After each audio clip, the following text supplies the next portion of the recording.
बिस्मिल्लाहिर्रहमानिर्रहीम। स्टूडेंट, आज का जो हमारा टॉपिक है वो कोडिंग एंड स्केलिंग से रिलेटेड मैं आपको एक एग्जांपल्स करवाऊंगी। सबसे पहले तो मैं आपको एग्जांपल शो करवाती हूँ और फिर मैं आपको बताती हूँ कि अगर आपको इस तरह की एग्जांपल पेपर में आ जाती है तो आपने किस तरीके से सॉल्व करना है। अच्छा स्टूडेंट, रिग्रेशन लाइन की जो आपको एग्जाम्पल्स हैं, जो सिंपल एग्जाम्पल्स हैं वो तो आपने ऑलरेडी की हुई है।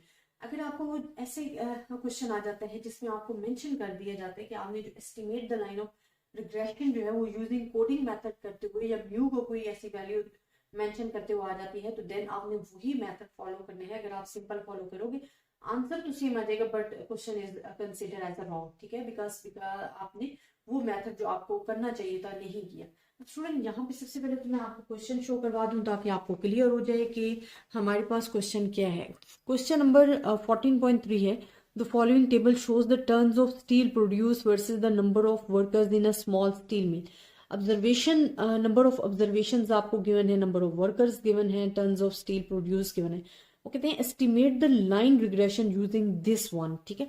अब यहाँ पे आपको नहीं कहा गया कि जी आपने कौन सा मेथड यूज करना है।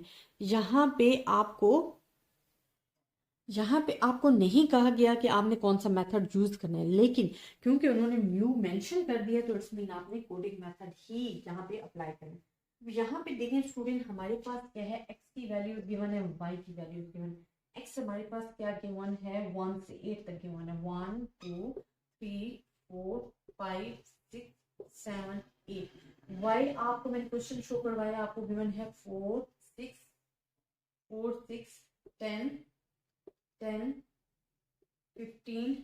15 16 20। ये हमारे पास क्या गिवन है, y गिवन है। अब आपको क्योंकि करना है म्यू मेथड, सबसे पहले तो आपको फार्मूला बताना चाहिए ना, ए का फार्मूला क्या है और बी का फार्मूला हमारे पास क्या है। अगर आपको फार्मूला पता है तो स्टूडेंट आप इजीली अपनी जो कैलकुलेशन है वो कर सकते हो और आपको पता चल जाएगा कि हमने क्या चीज कहाँ पे अप्लाई करनी है। अगर ए का फार्मूला मैं देखूं तो हमारे पास होता है summation of y divided by n। ये तो समेशन ऑफ y भी हमें गिवन है, एन भी हमें गिवन है, हम कर सकते हैं। बी का जो फॉर्मूला है वो समेशन है mu y divided by n। अब यहाँ पे हमें चाहिए म्यू, ठीक है, जो मीन। तो म्यू हमारे पास, क्योंकि उन्होंने ऑलरेडी हमें गिवन भी दिया हुआ है, क्या गिवन दिया हुआ है, म्यू की जो वैल्यू है वो हमारे पास क्या है,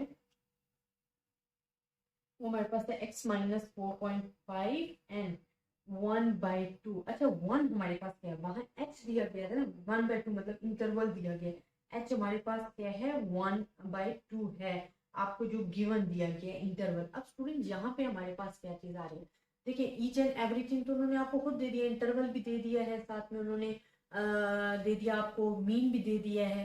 आपने सिर्फ और सिर्फ एक्स की वैल्यूज पुट करनी है, बिकॉज ये तमाम चीजें तो हमारे पास क्वेश्चन में गिवन थी ना। आपने यहाँ पे एक्स की वैल्यूज पुट करनी, 1 पुट करोगे, पहले आपने क्या पुट करना है, सबसे पहले जो मैं आपको करवाऊंगी, यहाँ 1 पुट करो, माइनस 4.5 एंड 1/2 म्यू की वैल्यू फाइंड करने के लिए। तो जो आपका म्यू आएगा वो हमारे पास क्या आ जाएगा, -7। इसी तरह हमारे पास नेक्स्ट आएगा -5, नेक्स्ट आएगा -3, -1, फिर आएगा 1 3 5 7। और टोटल जब आप इसे करोगे तो इक्वल टू 0 आएगा म्यू। अब हमने फाइंड क्या करना है स्टूडेंट, देखिए हमने तो फाइंड करना है म्यू वाई और साथ में हमें क्या जरूरत होगा, म्यू स्क्वायर। अब यहाँ पे आप देखो, यहाँ पे एन नहीं आता, sorry, summation of mu square आता है। ये फार्मूला आपने देखना है, मैंने जल्दी में लिखा, थोड़ी सी मिस्टेक कर लिया। म्यू स्क्वायर आपको यहाँ म्यू स्क्वायर चाहिए, म्यू वाई चाहिए, तो म्यू भी आपके पास है, वाई भी, आप इनको मल्टीप्लाई करते जाओ।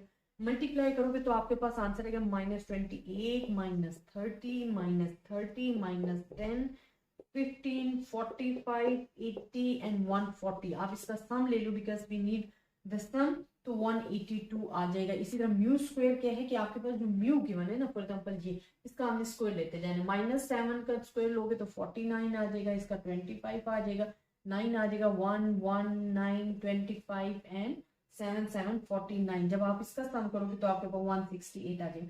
अब देखिए ईच एंड एवरीथिंग आपके पास आ गई है कैलकुलेशन करते हुए, और यहाँ पे जब y का सम करोगे तो 96 आएगा। अब सिंपल फार्मूले में पुट करो, यहाँ पे हमारे पास 96 divided by 8, because total observation is 8। तो आप जब इसे सॉल्व करोगे तो हमारे पास जो आंसर आएगा वो आपको गिवन दिया गया। और इसी तरह जब आप b की वैल्यूज पुट करोगे तो जो आपके पास आंसर आएगा वो भी मैं आपको लिख देती हूँ। b की वैल्यूज जब आप पुट करोगे तो यहाँ पे हमारे पास क्या आ जाएगा, 182 आ जाएगा, 168 आ जाएगा और आंसर आएगा 1.08। 33। अब हमारे पास जो रिग्रेशन लाइन होती है ना स्टूडेंट, वो क्या होती है, a प्लस बी म्यू होती है, जो कि आपने फाइंड की हुई है। अब a प्लस बी है ना, a आपके पास आ गया, वो हमारे पास क्या है, a हमारे पास है जी 12 प्लस 1.0833 एंड म्यू। तो ये हमारे पास रिग्रेशन लाइन आ जाती है इन द कोडिंग मेथड में। बट आपने क्योंकि रिग्रेशन लाइन मालूम करनी है, अब यहाँ पे स्टूडेंट आप देखेंगे आपने म्यू तो नहीं फाइंड करना, आपने तो रिग्रेशन लाइन फाइंड करनी है। तो अब यहाँ पे जो म्यू की वैल्यू बनती है वो आप पुट कर दे। तो आप देखिए स्टूडेंट कि आपने सिर्फ और सिर्फ क्या करना है, म्यू की वैल्यू जो है वो पुट करनी है इसमें। तो जब आप पुट करोगे म्यू की वैल्यू, तो आपके पास क्या आ जाएगा, हमारे पास आएगा 1.0833 और म्यू की वैल्यू आपके पास क्या है, x-4.5 एंड 0.5। आपने सिर्फ और सिर्फ इसको सॉल्व करना है। जब आप सॉल्व करोगे ना, तो मैं आपको दिखाती हूँ, ये देखिए ये आपकी बुक में भी है। जब आप इसे सॉल्व करोगे तो आपके पास आएगा 12.1.80833 है डिवाइडेड बाय 0.5। तो सिंपल आप इसे मल्टीप्लाई करो।